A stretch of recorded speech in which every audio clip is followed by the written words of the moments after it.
Bienvenue dans cette série d'enseignements « Comment mettre en pratique ». Je suis très impatient de partager cet enseignement très particulier avec vous. Aujourd'hui, plusieurs d'entre vous vont être libérés, j'en suis sûr, et ça va vous bénir d'une tellement belle façon. J'ai fait cette série d'enseignements « Comment mettre en pratique » et on y trouve des choses très utiles que vous pouvez mettre en place. On a déjà vu comment jeûner, comment libérer les gens, comment parler en langue et beaucoup d'autres choses. Et aujourd'hui, nous allons continuer.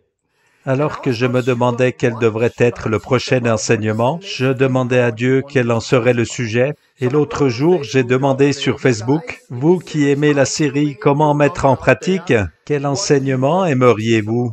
Et j'ai reçu des centaines de demandes différentes, de sujets qu'on aimerait me voir enseigner. Et l'un des sujets qui émergeait vraiment, c'est comment aimer nos ennemis et prier pour ceux qui nous persécutent. Ce sujet est vraiment sorti du lot d'une façon spéciale pour moi que je dois parler de cela. Mais il est apparu quelque chose dont je dois parler en premier. Je ne peux pas faire une vidéo sur comment aimer vos ennemis si vous ne comprenez pas ça. Et c'est ce dont je vais parler aujourd'hui, c'est comment recevoir l'amour de Dieu ton Père. Parce que si vous ne savez pas comment recevoir l'amour qui vient de Dieu votre Père, vous ne pourrez pas comprendre comment aimer vos ennemis. Donc c'est bien de cela que nous allons parler aujourd'hui. Je suis tellement enthousiaste de faire cet enseignement, et cela va libérer beaucoup d'entre vous. Bon, j'organise un peu mes papiers. Alors, pourquoi c'est important de parler de cela en premier? Parce que dans 1 Jean 4, verset 19, il est écrit « Nous aimons parce que il nous a aimés premièrement » ou « Il nous a aimés le premier ». Alors, nous sommes capables d'aimer nos ennemis, nous sommes capables d'aimer les autres gens parce que il nous a aimés en premier. Mais si vous ne savez pas que vous êtes aimé, si vous ne comprenez pas ce que cela veut dire que d'avoir un Père dans le ciel qui vous aime, et combien c'est un bon Père, et si cela n'est pas bien établi dans votre vie, vous ne serez jamais capable d'aimer les autres de la même façon. Et c'est pour ça qu'on en parle en premier. Donc, nous aimons parce qu'il nous a aimés le premier. Dès que nous parlons de l'amour de Dieu, il y a une chose qui est très très importante, c'est de commencer au bon endroit. Et le fait est que il vous faut être né de nouveau. Si vous n'êtes pas né de nouveau, vous ne pourrez jamais comprendre, vous ne pourrez jamais recevoir et vous n'expérimenterez jamais l'amour de votre Père. Pourquoi? Parce qu'en fait, Dieu n'est pas votre Père. Si vous n'êtes pas né de nouveau, bien sûr c'est votre Créateur, mais cela ne signifie pas être votre Père.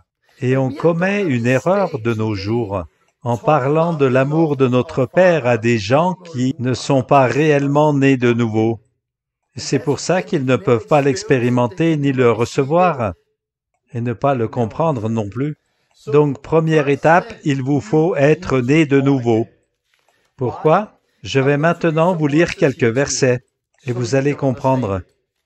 Dans la lettre aux Romains, Romains chapitre 8, versets 15 et 16, Romains 8, versets 15 et 16, on lit cela. « L'esprit que vous avez reçu ne fait pas de vous des esclaves pour que vous viviez encore dans la peur, mais vous avez plutôt reçu un esprit qui a suscité votre adoption et a amené votre filialité. Et par lui, cet esprit, nous crions « Abba, Père ». L'esprit lui-même apporte le témoignage à notre esprit que nous sommes enfants de Dieu. C'est une vérité très très importante. Donc l'esprit que vous avez reçu, et là je ne parle pas de vous tous qui regardez ça. Je parle de vous qui avez reçu l'esprit. parce que tous n'ont pas reçu l'Esprit. J'ai eu une période dans ma vie où j'ai essayé de prier le Notre Père. Notre Père, mon Père qui est au ciel. Mais ce n'était pas encore mon Père, parce que je n'avais pas encore reçu l'Esprit. Je n'avais pas encore été adopté dans la famille. Je n'étais pas encore l'enfant de Dieu. J'étais une créature de Dieu. Et on lit ici l'Esprit que vous avez reçu, ou quand vous avez reçu le Saint-Esprit, vous avez reçu un esprit, de telle manière que vous n'avez plus à vivre comme un esclave dans la peur, mais vous avez reçu un esprit d'adoption. C'est si beau. Quand vous recevez le Saint-Esprit, vous recevez l'adoption en tant que fils. Vous êtes désormais enfant de Dieu, un fils de Dieu. On peut utiliser le terme fils de Dieu. Et tout ça, c'est par l'Esprit. Et c'est par cet Esprit que nous crions « Abba, Père ».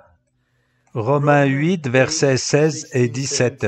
L'Esprit crie en nous « Abba, Père ». L'Esprit rend témoignage que nous sommes quoi? Enfants de Dieu. Et c'est l'Esprit de Dieu qui fait ça, au-dedans de nous. Et c'est pour cela que c'est tellement important d'être né de nouveau avant de parler de tout ça. Mon ami, il te faut naître de nouveau. Tu dois t'assurer d'être réellement né de nouveau. Un autre verset qui dit la même chose, c'est dans Galates 4, versets 4, 5, 6 et 7, et on va lire ça. Et c'est presque un recopiage de Romains 8. Je vais lire. Et quand les temps furent accomplis, Dieu a envoyé son Fils, né d'une femme née sous la loi, afin de racheter ceux qui étaient sous la loi, de telle sorte que nous puissions recevoir l'adoption et devenir des fils. C'est encore le même mot. Et parce que nous sommes ses fils, je dirais aussi ses filles, Dieu a envoyé dans vos cœurs l'Esprit de son Fils, c'est dans nos cœurs qu'il l'a mis. Et l'Esprit s'écrie, « Abba, Père », c'est la même chose. Ainsi, nous ne sommes plus esclaves, mais enfants de Dieu. Et comme nous sommes ses enfants, Dieu a fait de nous aussi ses héritiers. L'humanité entière est la création de Dieu. Mais à la nouvelle naissance, nous sommes nés d'en haut, nés de nouveau dans sa famille. Et je me rappelle qu'il y a 27 ans, le Saint-Esprit est entré dans ma vie. Il y a 27 ans, ma vie a été changée. En fermant bien les yeux, j'ai appelé Jésus dans ma vie. La lumière du Saint-Esprit est venue et je suis tombé par terre. Et étant couché sur le sol, Dieu m'a donné un nouveau cœur et ma vie a été transformée. Mais quelque chose de plus est arrivé à ce moment. J'ai été adopté. J'ai été adopté dans une nouvelle famille. J'ai eu un nouveau père, mon Père qui est dans les cieux. Auparavant, j'avais pu l'appeler mon Père en priant le Notre Père, comme un truc religieux, mais maintenant, il est devenu mon Père. Et ce n'est pas juste quelque chose que je dis, c'est devenu bien réel dans ma vie. Il vous faut expérimenter cela en tant que réalité dans votre vie. Vous devez naître de nouveau. C'est au travers de la nouvelle naissance que l'adoption devient effective. Pas avant.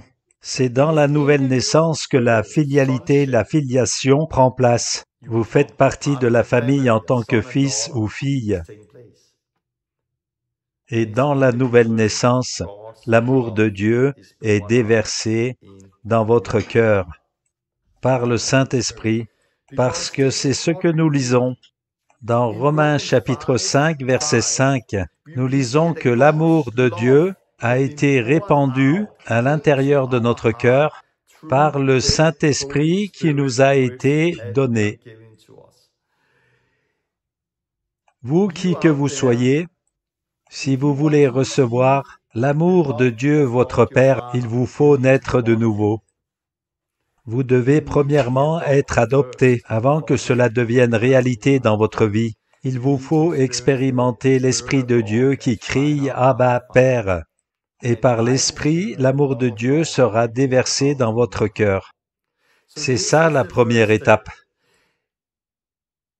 Comment naître de nouveau? La prière du pécheur ne suffit pas, ça peut être un commencement, mais il vous faut la totale.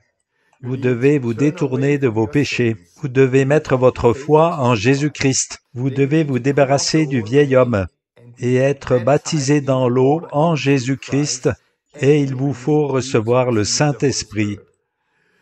J'ai une vidéo ici sur l'Évangile complet. Je vais mettre le lien dans la description. Allez voir cette vidéo, elle explique l'Évangile complet et comment naître de nouveau. Allez la voir. Parce que l'étape suivante qu'il vous faut faire après être né de nouveau, qui est très très importante aussi, et c'est le renouvellement des pensées. Mais si vous n'êtes pas né de nouveau, vous ne pouvez pas renouveler vos pensées en premier. Ce n'est pas votre étape suivante. Car si vous n'êtes pas né de nouveau, vous pouvez essayer de renouveler votre intelligence, mais ça ne va pas marcher. Vous avez besoin de la nouvelle naissance. Être né de nouveau avec l'adoption. Il vous faut l'Esprit de Dieu en vous. Avant cela, vous êtes une créature de Dieu, mais vous n'êtes pas fils de Dieu. Vous n'êtes pas un enfant de Dieu. Mais pour nous autres, pour vous qui regardez cette vidéo pleinement nés de nouveau, qui avez reçu le don du Saint-Esprit, Alléluia, vous êtes nés dans la famille de Dieu maintenant. Vous êtes maintenant adoptés. Vous avez reçu l'Esprit qui s'écrie en vous, Abba, Père. Mais pour beaucoup de nous, ce n'est pas assez. Nous avons besoin de renouveler notre intelligence afin d'être capables de le comprendre. Cela signifie quoi quand on se dit être enfant de Dieu? Ça signifie quoi quand on dit que Dieu est notre Père? Qu'est-ce que ça veut dire dans la Bible? Il nous aime. Alors l'étape suivante, pour vous, c'est recevoir l'amour. Et nous avons un grand problème.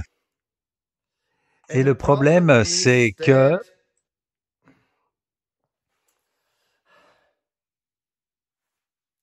le mot « Père », le problème vient de notre Père terrestre. Et c'est un point important quand je vous parle de Père. Quand on entend le mot Père et l'on n'a qu'un Père, on n'en connaît qu'un, et c'est notre Père terrestre.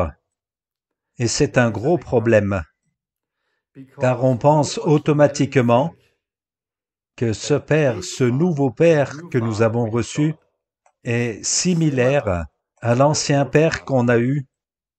Mais c'est faux. Il n'est pas comme ça. En conséquence, on doit comprendre et l'on doit commencer à renouveler nos pensées. La Bible dit « Ne vous conformez pas à ce monde, mais soyez transformés en renouvelant vos pensées. » Il y a une transformation qui doit se produire dans nos vies afin de recevoir et aussi de comprendre que nous avons un Père au ciel qui nous aime. On va regarder le problème de notre Père terrestre. Je ne sais pas comment était votre Père terrestre, mais je vais vous dire comment était mon Père terrestre. C'était un homme bon. Mais il y avait un problème. Quand j'ai grandi dans ma vie, mon père travaillait beaucoup.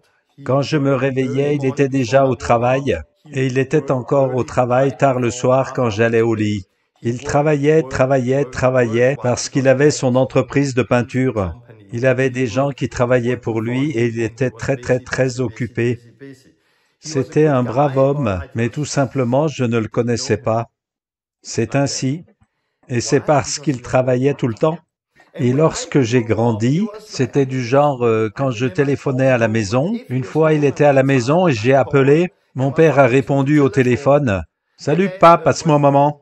Je voudrais parler à maman. » Et c'est tout ce que j'avais à lui dire au téléphone. Dès qu'il a décroché, j'ai dit, « Hey, passe-moi maman. J'aimerais parler à maman, passe-moi maman, s'il te plaît. » Parce que tout ce qui me concernait, tout ce qui concernait ma vie, si je devais jouer avec quelqu'un, ou rentrer plus tard le soir, ou si j'avais besoin d'aide, alors pour quoi que ce soit, c'était « je dois parler à ma mère ». Et en fait, je dois reconnaître que je ne le connaissais pas vraiment. C'est parce qu'il travaillait. J'étais proche de ma mère. Mais quand j'ai eu 16 ans, ma mère a eu une attaque. Elle est devenue handicapée et paralysée. et elle a perdu l'usage de la parole pour un temps, et ça a changé beaucoup de choses. Plus tard, elle a pu reparler tout en restant handicapée. Mais beaucoup de choses avaient changé, car je ne pouvais plus parler à ma mère, je ne pouvais plus lui demander des choses. Elle n'avait plus aucune idée de ce qui était en train de se passer. Soudainement, les choses ont changé. Si je téléphonais à la maison et que c'était ma mère qui décrochait, « Bonjour maman, est-ce que papa est là ?» Et ça a été étrange pour moi de constater que les rôles avaient changé. Et j'ai commencé cette année-là, l'année de mes 16 ans, à réaliser que j'avais besoin de connaître mon père. Il avait toujours été mon père, mais je ne le connaissais pas. Et c'est donc à l'âge de 16 ans que j'ai commencé à mieux le connaître. Et vraiment, j'ai commencé à l'aimer. Mais ça m'a pris du temps. Il avait toujours été là, mais en fait, je ne le connaissais pas. Et beaucoup de nous avons ce problème. Nous avons un Père terrestre, mais nous avons aussi un Père dans les cieux. Il est bien là sur le papier, nous savons qu'il est là, mais le connaissons-nous? Comment était votre Père terrestre? Je ne sais pas, mais pour quelques-uns, leur Père terrestre, mais quand ils pensent Père, Père, qu'est-ce qu'ils associent à ce mot Père? Ils le comparent à leur Père terrestre. Et pour certaines personnes, leur Père terrestre était un homme dur, sévère, une personne qui était sans amour, et ils assimilent le Père à cela. Peut-être que c'est vous? Peut-être associez-vous le mot Père à quelqu'un qui ne s'intéresse pas, qui ne prend pas soin, qui est trop occupé. Et c'est comment je l'ai vécu. Et peut-être que vous associez le mot Père avec quelqu'un qui n'est jamais présent, il n'est pas là. Quelqu'un qui vous a abandonné, vous et votre maman. Ou peut-être associez-vous votre père avec quelqu'un avec qui on ne peut pas faire confiance, quelqu'un qui n'est pas loyal. Et vous avez été blessé parce que votre père a été infidèle à votre mère. Vous l'avez vu tricher dans les affaires, vous ne pouvez pas lui faire confiance. Ou peut-être que votre Père terrestre était quelqu'un de faible. Il était présent tout en n'étant pas là. Il était faible. Il n'aidait pas beaucoup. Il ne prenait pas ses responsabilités et ne pouvait pas faire grand-chose pour vous et pour votre famille. Ce sont quelques domaines où les gens peuvent mettre leur Père terrestre. Et c'est ce qu'ils ont expérimenté, et peut-être vous êtes l'un de ceux-là qui avez vécu quelque chose comme ça. Et chaque fois que vous entendez le mot « Père », vous pensez à quelqu'un de dur, sans amour, ou quelqu'un d'absent qui vous a abandonné, quelqu'un indigne de confiance, quelqu'un qui n'est pas attentionné, trop occupé, ou quelqu'un de faible et d'inutile. Et là, nous avons un problème. Le problème est que, de la manière que vous considérez votre Père terrestre, c'est automatiquement ainsi que vous allez voir votre Père céleste. Vous ne vous en rendez peut-être pas compte, mais ceci est associé au mot « Père ».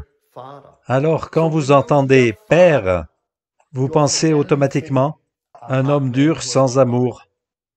Et quand vous regardez à Dieu, c'est inconscient. Dieu, c'est un Père dur, il n'a pas d'amour. Ou si vous avez grandi avec un Père absent, votre Père terrestre n'était pas présent, il vous a abandonné. Ou on ne peut pas lui faire confiance s'il est infidèle. Ou alors, on ne l'intéresse pas, il est trop occupé. Et alors, quand vous naissez de nouveau et recevez l'Esprit, quelque part, vous savez que Dieu est votre Père, mais puis-je lui faire confiance? Est-il réellement fidèle? Va-t-il nous laisser subitement? S'intéresse-t-il à moi? Peut-il vraiment nous aider? Et vous faites une très grosse erreur, c'est que vous faites dégringoler votre Père céleste à un bas niveau terrestre et vous le rendez semblable à votre expérience vécue avec votre Père sur la terre. Et ça, c'est une très grosse erreur. Écoutez bien. Luc chapitre 11, verset 13, Jésus dit, « Si donc vous qui êtes mauvais, savez comment donner de bonnes choses à vos enfants, combien plus votre Père céleste donnera le Saint-Esprit à ceux qui demandent. » C'est tellement vrai ici. Jésus a dit, quand vous, et il nous désigne, qui êtes méchants, vous savez comment donner de bons cadeaux à vos enfants.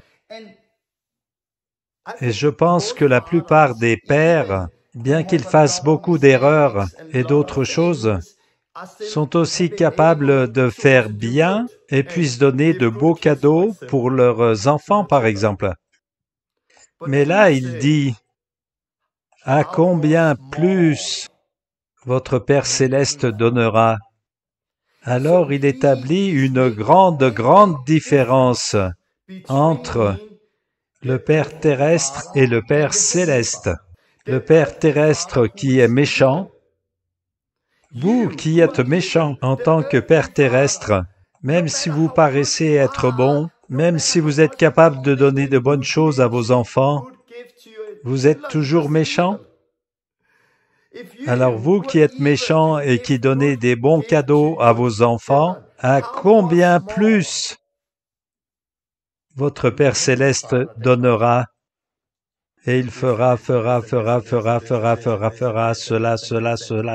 et donnera l'Esprit à ceux qui le demandent. Il y a donc une réelle différence. Vous en bas ici et votre Père céleste en haut ici. Mais que faisons-nous?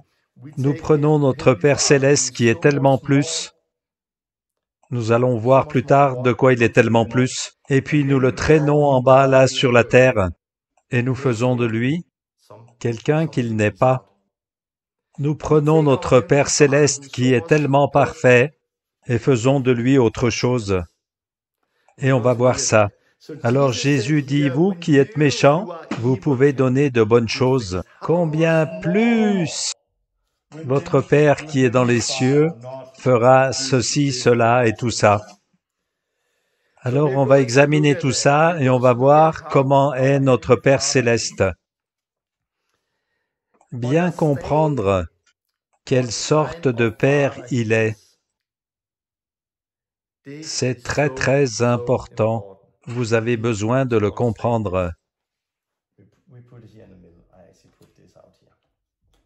Bon, je vais organiser un petit peu mes post-it. Dans la lettre aux Galates, on peut lire ce verset. Mais le fruit de l'Esprit, et c'est dans Galates 5, 22, mais le fruit de l'Esprit, c'est l'amour, la joie, la paix, la patience, l'amabilité, la bonté, la fidélité, la douceur et la maîtrise de soi. Et c'est ça le fruit de l'Esprit dans Galates 5, 22. Nous, vous et moi qui sommes méchants, en comparaison au seul qui est bon, Dieu est bon. Il n'y en a qu'un, Jésus l'a dit. Mais quand nous naissons de nouveau, nous pouvons être remplis de l'Esprit, et nous pouvons être tellement remplis de l'Esprit que l'on peut à la fois marcher en étant remplis de l'Esprit et remplis d'amour, plein de joie, plein de paix, remplis de patience, et ainsi de suite. On peut marcher dans ces choses et on est appelé à le faire. Mais pourtant, nous, qui sommes remplis de l'Esprit, nous ne serons jamais capables de fonctionner en étant 100% remplis de l'amour de Dieu, de la joie et de la paix. Et on peut goûter à cela. Et dans ma vie, par exemple, me considérant rempli de l'Esprit, je suis plein de joie, plein d'amour, plein de paix, et ma vie témoigne de cela. Mais cela ne veut pas dire où il y a des périodes où je ne suis pas autant rempli que je l'aurais voulu.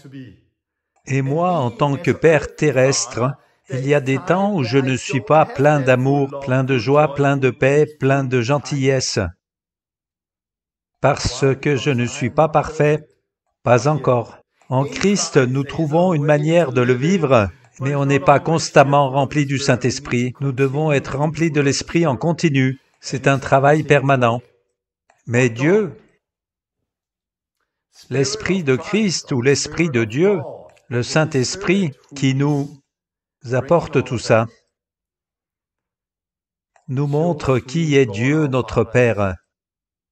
Et Dieu notre Père est plein de tout ça, tout le temps, à chaque moment, chaque jour, complètement. Alors comment est Dieu votre Père? Il est plein d'amour. Nous avons un Père dans le ciel, qui n'est pas comme notre Père ici sur la terre, mais un Père dans le ciel qui est toujours plein d'amour, continuellement plein d'amour. Nous avons un Père dans les cieux qui est toujours plein de joie, continuellement plein de joie, non pas comme notre Père terrestre où l'on peut s'apercevoir qu'au sujet de son amour, il y a des jours où il ne s'intéresse pas, où il ne nous aime pas. Ce Père terrestre peut devenir parfois dur et en colère, et vous ne savez pas comment le prendre ni quoi faire, et comment il est luné aujourd'hui. Nous avons un Dieu, alléluia, qui est plein d'amour. Nous avons un Dieu dans le ciel qui est plein de joie. Nous avons un Dieu dans les cieux, un Père dans le ciel, qui est plein de paix. Peut-être avez-vous grandi dans un foyer où il n'y avait pas de paix, pas d'amour, pas de joie. Il vous faut renouveler vos pensées, il vous faut comprendre le Père que vous avez désormais, le Père que vous avez reçu, de la famille qui vous a adopté, le Père de cette maison, n'est pas comme le Père que vous avez connu sur la terre. C'est un Père plein d'amour. C'est un Père plein de joie. C'est un Père qui est plein de paix. C'est merveilleux de vivre dans un foyer avec un Père comme ça.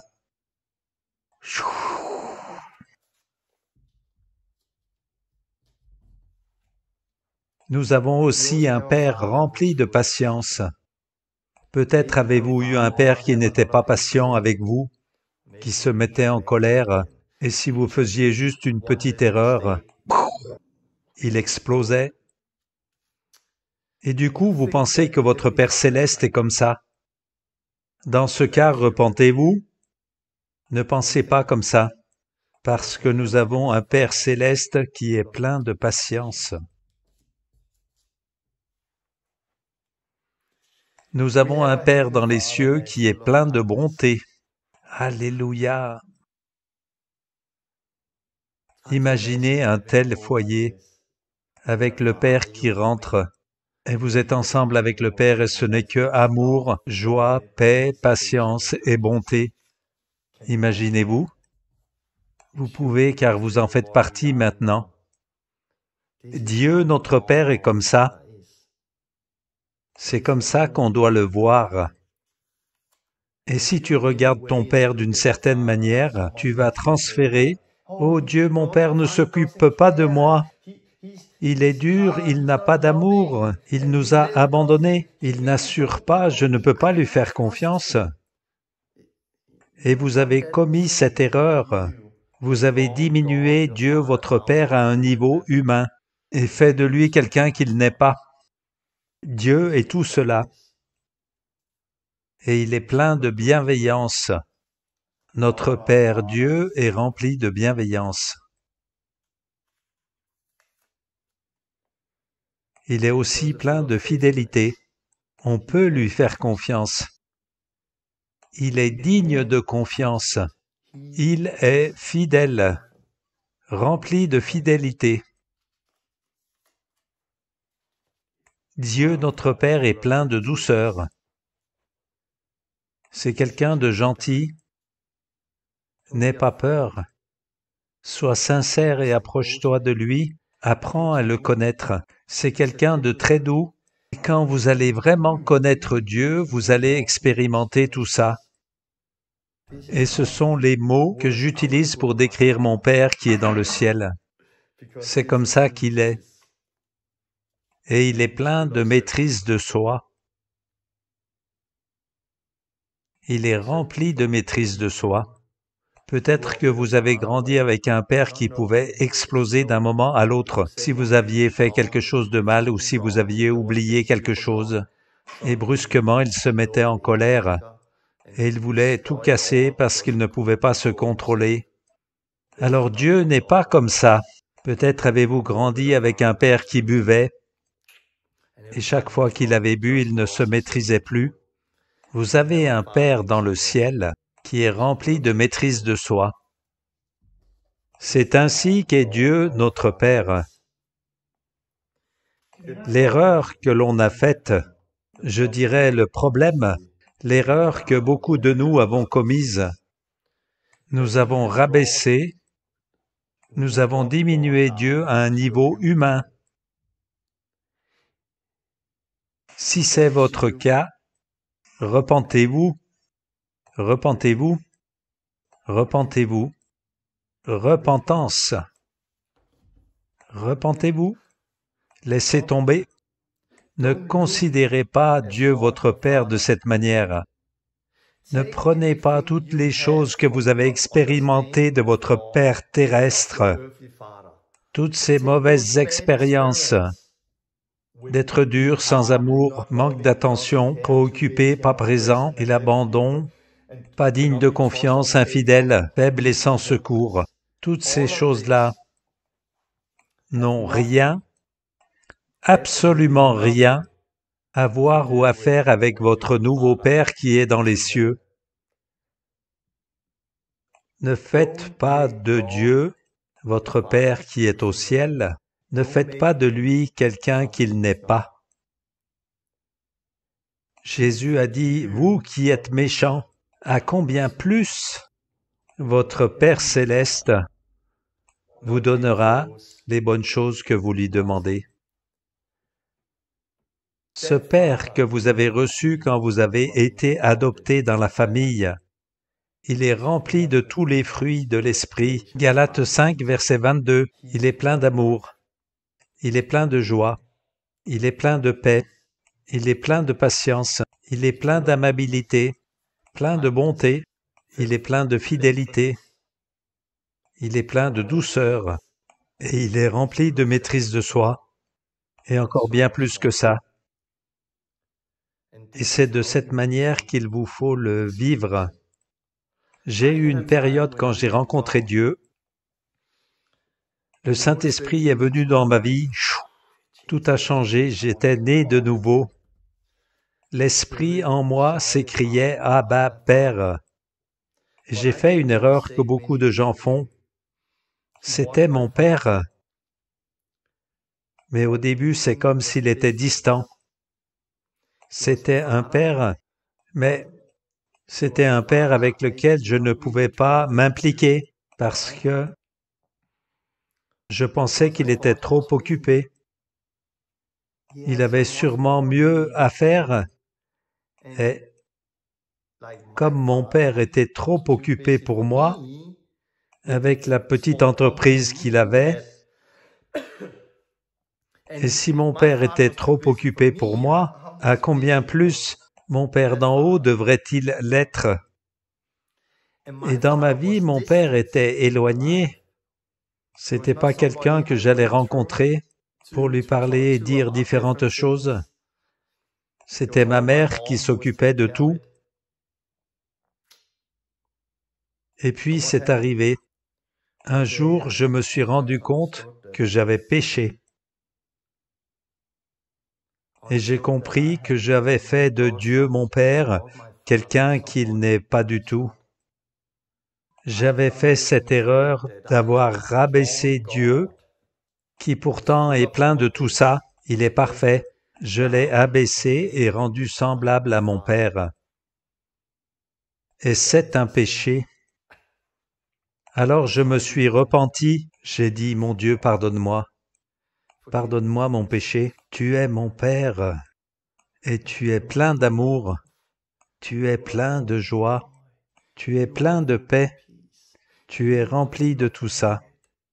Tu es présent dans ma vie. Tu prends soin de moi, tu m'aimes. Tu m'as désiré, tu m'as adopté. Tu as tout le temps pour moi. Je peux te faire confiance, tu es là. Et je me suis repenti et j'ai demandé à Dieu de me pardonner. Et j'ai commencé à renouveler mes pensées. Et j'en suis venu à comprendre qui il est réellement. Et cela a tout changé. Et c'est devenu une évidence dans ma vie. Et c'est bien là-dessus que ma relation avec mon Père Céleste est basée maintenant. Je vais prier maintenant pour chacun de vous. Avant de finir, je voudrais vous dire à tous, comment peut-on recevoir l'amour de Dieu notre Père? Premièrement, il vous faut être né de nouveau. C'est indispensable. Si vous n'êtes pas né de nouveau, regardez la vidéo dont j'ai parlé. Je mets un lien dans la description de cette vidéo. Allez la voir. Contactez-nous, contactez les disciples sur la carte TLR. Trouvez un marqueur vert près de chez vous, rencontrez-le, assurez-vous que vous êtes réellement né de nouveau. Assurez-vous d'avoir reçu la nouvelle vie et reçu le Saint-Esprit. Ainsi l'Esprit pourra s'écrier « Abba Père » du fait de votre filiation. Vous avez vécu l'adoption, vous avez été adopté dans la famille de Dieu. Maintenant, vous pouvez dire « Mon Père ». Et nous, ensemble, pouvons dire « Notre Père ». Jésus est notre frère. Nous avons plein de frères et de sœurs. Jésus a été le premier-né et nous sommes venus ensuite. Maintenant, nous sommes là. Mais après être nés de nouveau, rappelez-vous de ça. Prenez le temps d'étudier ça et considérez, ai-je commis cette erreur que tant de personnes ont faite? Est-ce que je peux dire avec certitude que mon Père qui est au ciel est plein d'amour, de joie, de paix, de patience, aimable, plein de bonté, de douceur et tout le reste? Est-ce que je peux affirmer que mon Père n'est pas une personne sévère, mais qu'il est aimant, qu'il est présent dans ma vie? Puis-je dire que mon Père Céleste m'aime vraiment? Il est attentionné. Je peux faire confiance à mon Père Céleste. On peut compter sur lui. Est-ce que je peux dire qu'il n'est pas trop occupé et qu'il me désire vraiment? Est-ce que vous pouvez dire toutes ces choses à propos de Dieu, votre Père, ou pas? Si vous transportez encore toutes ces choses et voulez comprendre qui est Dieu, votre Père, et que c'est votre expérience au lieu de celle-ci, repentez-vous. Demandez à Dieu de vous pardonner, et je vais prier pour vous. Et laissez les mots faire leur effet, lisez les Écritures et citez-les encore et encore. Proclamez-les sur vous et proclamez qui est votre Père. Et laissez Dieu, par le Saint-Esprit, renouveler votre intelligence, et ça va devenir effectif dans votre vie. Votre vie va changer. Il va vous donner tout ça, et vous allez commencer à être transformé vous-même à l'image de votre Père. Je prie pour vous. Mon Dieu, je te prie pour chaque personne qui nous regarde. Je te prie en premier pour ceux qui ne sont pas encore nés de nouveau. Mon Dieu, viens avec ton Saint-Esprit pour les convaincre et je te prie de les aider à trouver la vérité en toi. Aide-les à trouver des gens qui puissent les guider et leur partager l'Évangile, qui puissent prendre le temps et les guider dans la repentance et les baptiser dans l'eau et qu'ils puissent recevoir le Saint-Esprit. Mon Dieu, je te prie pour ceux qui ne sont pas nés de nouveau, afin qu'ils puissent l'être, qu'ils puissent être adoptés, mon Dieu, au sein de ta famille, qu'ils puissent aussi devenir tes enfants, comme moi et beaucoup d'autres qui l'ont vécu aussi, et que tu déverses ton amour dans leur cœur par le Saint-Esprit, l'Esprit qui s'écrie « Papa, mon Père ». Et je vais prier aussi pour ceux qui sont nés de nouveau, mais et qui t'ont rabaissé, Dieu, et ont fait de toi quelqu'un que tu n'es pas, alors que toi, qui pourtant es notre Père qui est parfait, qui est plein d'amour, plein de joie, plein de paix, aimable, plein de bonté, plein de toutes ces bonnes choses. Ils ont fait de toi quelqu'un d'autre. Ils ont fait de toi quelqu'un de sévère, un père à qui on ne peut pas faire confiance, un père désintéressé, un père trop occupé, un père qui les a abandonnés, qui ne veut plus d'eux. Mon Dieu, je prie pour eux qu'ils puissent se repentir, qu'ils se repentent de ça maintenant. Vous qui écoutez, demandez à Dieu de vous pardonner. Mon Dieu, mon Père qui est au ciel, je te demande de me pardonner. J'ai fait de toi quelqu'un que tu n'es pas. Père, je te demande de me pardonner d'avoir pensé que tu es quelqu'un de sévère et dur, que tu étais quelqu'un d'absent, qui ne s'intéressait pas et qui ne m'aimait pas vraiment, que tu étais quelqu'un d'irritable qui pouvait se mettre en colère. Mais Père, tu es tellement différent de ça. J'ai compris aujourd'hui. Je te demande pardon, je te demande de me libérer. Libère-moi de la fausse compréhension que j'avais de qui tu es et aide-moi à bien comprendre que tu n'es pas comme ça, que tu m'aimes, que tu prends soin de moi, tu es disponible et tu veux être avec moi et on peut te faire confiance et tu ne me délaisseras pas. Père, tu es plein d'amour, tu es plein de joie, tu es plein de paix, de bonté, plein de bienveillance. Tu es plein de fidélité, tu es plein de toutes ces choses. Je te demande à toi, Dieu mon Père, je t'aime et je te demande de me libérer maintenant. Rends-moi libre maintenant et aide-moi à comprendre qui tu es vraiment. Ô Père, je te prie pour tous ceux qui écoutent, révèle-toi à eux. Je te prie qu'ils expérimentent qui tu es vraiment et que cela soit un nouveau départ pour eux. Viens les visiter du Saint-Esprit maintenant. Je le demande au nom de Jésus. Amen, alléluia, c'est ce que je voulais partager avec vous aujourd'hui. Regardez à nouveau cet enseignement, qu'il devienne réalité. Vous pouvez écrire tout ça sur des morceaux de papier et lisez-les. C'est mon Père, il est plein d'amour. C'est mon Père, il est rempli de joie. C'est mon Père, il est rempli de paix. C'est mon Père, il est infiniment patient. Et commencez à bien comprendre qui est vraiment votre Père dans les cieux. Il va transformer votre vie. Et la prochaine fois, je vous parlerai donc de comment on peut aimer ses ennemis et prier pour ceux qui nous persécutent. Que Dieu vous bénisse. À la prochaine. Au revoir.